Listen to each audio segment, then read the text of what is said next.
nous interrompons la présentation en cours pour un bulletin spécial. Les élèves, maintenant que vous avez relevé le défi de fabriquer des manèges pour notre parc d'attractions à Légoville, nous avons pensé demander des conseils aux experts du parc d'attractions de la Ronde. Fondée en 1967 à l'occasion de l'exposition universelle se tenant à Montréal, la Ronde est devenue une référence pour les amateurs de sensations fortes au Québec. Chaque année, plusieurs milliers de visiteurs viennent voir et essayer tous ces attraits. Vous savez, les élèves, comment il est difficile de faire fonctionner des manèges en Lego. Alors imaginez ce qu'il en est lorsqu'on doit veiller à la sécurité, au mécanisme et au bon fonctionnement de toutes les attractions du parc. Allons rejoindre M. Patrick Larbrisseau, ingénieur et directeur de la maintenance et construction de la Ronde. Il pourra nous en apprendre un peu plus. Bonjour, M. Larbrisseau. Merci de nous accorder une entrevue en direct de l'atelier mécanique principal de la Ronde. En quoi consiste votre poste? Mon poste consiste à plusieurs choses, entre autres gérer toute l'équipe de maintenance et donc m'assurer que toutes les ressources matérielles et financières sont présentes pour que les corps de métier puissent exercer leurs fonctions et exécuter leurs tâches comme il faut. Se rajoute à cela, évidemment, la gestion de projet. On gère des projets de nouveaux manèges et on gère des projets de réaménagement et d'amélioration de bâtiments. Donc, ça fait partie aussi des choses qu'on fait dans notre département. Est-ce que l'hiver, lorsque la Ronde est fermée, on y travaille quand même? Bien sûr, les équipes de maintenance à la Ronde travaillent très fort l'hiver pour s'assurer que le parc est hivernisé, donc est prêt à recevoir toute la neige, la glace, le froid et qu'il n'y ait pas de dommages qui qui se fassent sur nos équipements.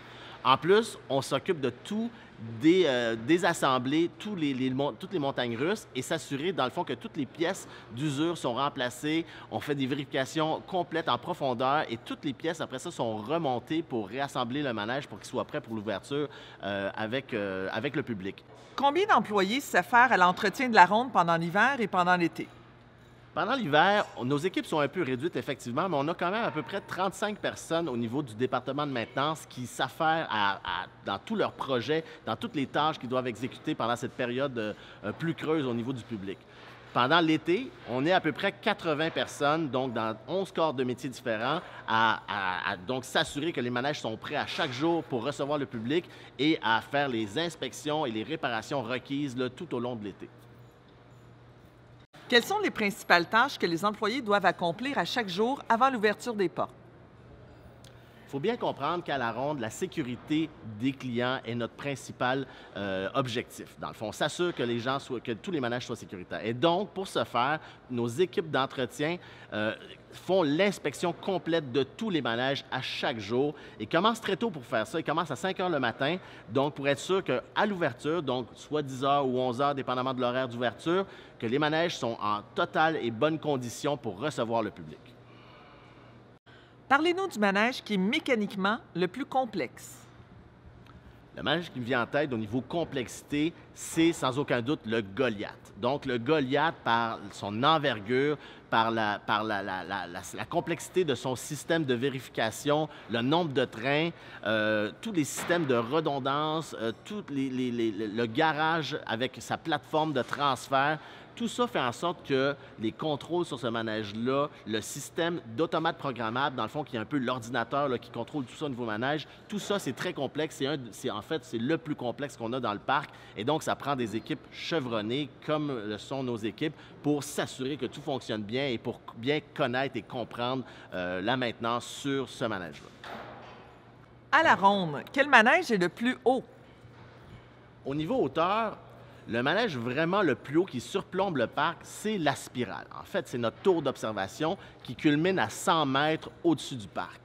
Si on regarde du côté des montagnes russes, encore une fois, le Goliath est la montagne russe la plus haute avec ses 53 mètres. C'est avec une première descente vertigineuse là, qui font le bonheur là, de tous les adeptes là, de montagnes russes qui viennent au parc.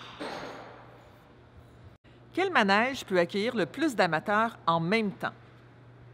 Donc, le manège qui a la plus grande capacité au niveau du nombre de passagers, c'est le Titan. Donc, cet énorme balancier, donc rotatif, qui peut contenir 40 personnes sur sa gondole principale. C'est, dans le fond, la capacité la plus grande au niveau du parc.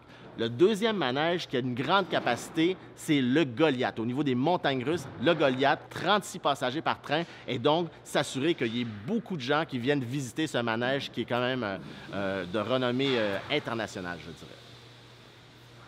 Merci, M. Larbrisseau. Nous en avons appris plus sur la ronde. Les élèves auront un regard différent lors de leur prochaine visite.